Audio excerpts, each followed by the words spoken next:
Now, Madam Witness, pwede bang malaman namin ano ang proseso ng encashment ng tatlong tseke na nabanggit po kanina kung maalala po ninyo? Ah, Pare-parehas naman po ang proseso do'n sa tatlong tseke. So, ang una po ay tatawag po sa amin ng cash division ng DepEd para magpa-reserve ng pera. Okay. Now, Madam Witness, sabi mo, tatawag sa inyo ang cash division ng DepEd. Yes, sir. Now, ang tanong ko po, sino sa cash division ng DepEd ang tumatawag po sa inyo? Ang tumatawag po sa akin ay si Miss Sonia De Leon po, ang Chief Admin po ng Cash Division ng Department of Education. With the Sonia. permission of Representative Chua, can you pronounce the name more distinctly, ma'am? Ano pong pangalan? Sonia? Sonia De Leon. De Leon. Yes, sir. Yes, Your Honor. Deleon. Yes, Your Honor. You may proceed, Representative Chua. Thank you, Your Honor. So sabi mo, tatawag sa inyo. Sino sa inyo? Sa akin po. Okay. Now, Madam Witness, pwede pa namin malaman, paano mo nakilala itong si Miss Sonia De Leon ng Cash Division ng DepEd?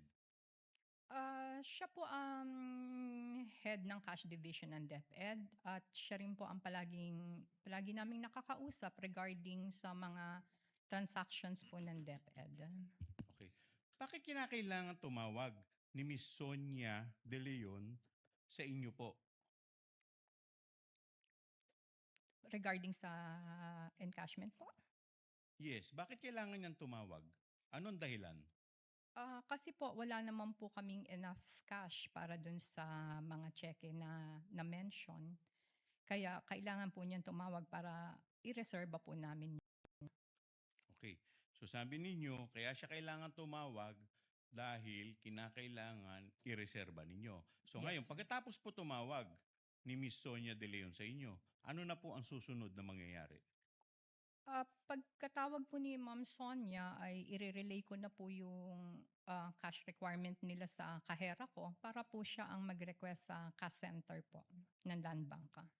Okay.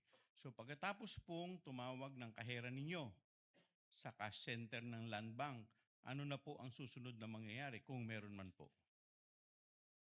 So, pagka naitawag na po yun and dumating na yung pera, tatawagan na rin po namin si Ma'am Sonia para sabihin na available na yung pera.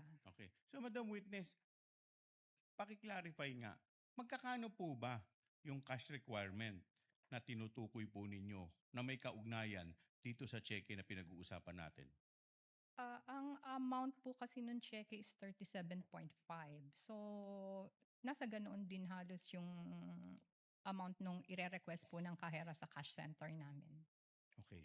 So sabi mo, tatawag yung aabisuhan ninyo, yung cash center. Yes, sir. Pagkatapos, ano na po nangyari pagkatapos? Ah, ire Ni-request na po yun ng kahera. So, kung the following day, darating na po yun at tatawagan na rin po namin sila Ma'am Sonia na dumating na yung pera, available na yung pera for encashment. Okay. Now, pagkatapos po ninyong tawagan si Miss Sonia, ano na po ang susunod na mangyayari? Darating na po yung pay ng cheque si Mr. Fajarda at i-encash na po niya yung cheque. Dala, Okay. um, So, Madam Witness, pwede po ba paliwanag ninyo sa amin, ano ang unang proseso na ginagawa ni Mr. Fajarda pagpunta po sa inyo sa pag encash ng cheque? yung cheque po plus ID niya ay ibibigay po sa verifier para po i-verify yun. Pag na-verify na po yun, ibibigay sa teller for encoding, for validation, posting, ganyan. And then tatawagin din po ang officer for the approval.